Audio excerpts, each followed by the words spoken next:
సమాజం ఎట్టిపోతుంది. తిప్పిదంతే 10 రోజులు అవ్వలేదండి కర్నూలు యాక్సిడెంట్ జరిగి. ఈ లోపే మళ్ళీ ఇంకో బస్సు యాక్సిడెంట్.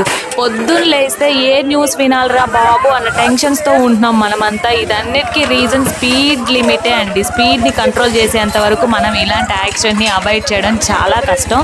సో ఇదైతే మీరు చూస్తున్నారు తెలంగాణ చావర్ల దగ్గర ఎర్లీ మార్నింగ్ 5:30 to 6 మధ్యలో జరిగింది ఈ యాక్సిడెంట్ అనేది. ఆర్టీసీ బస్సు ఎదురుగా వస్తున్న టిప్పర్ లారీ అతివేగంగా వెళ్ళి ఆర్టీసీ బస్ని ఢీకొట్టింది. అండ్ టిప్పర్ లారీలో ఉన్న కంకరు బస్సులో పడిపోవడంతో బస్సులో ఉన్న 40 మంది ప్రయాణికులు, అందులో 10 మంది చనిపోయారు.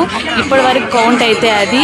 సో చాలా మందికి గాయాలయ్యాయి. సో ఇది దురదృష్టం ఏంటంటే అందులో బస్సులో ఉన్న ప్రయాణికులు కూడా సాఫ్ట్వేర్ ఎంప్లాయీస్ అండ్ స్కూల్కి వెళ్ళే వాళ్ళు, కాలేజెస్కి వెళ్ళే వాళ్ళు ఉన్నారంట ఆ బస్సులో. సో అది ఎర్లీ మార్నింగ్ ఫస్ట్ బస్ కావడంతో అందరూ కూడా ప్రయాణికులు ఆ బస్సు ఎక్కడం జరిగింది.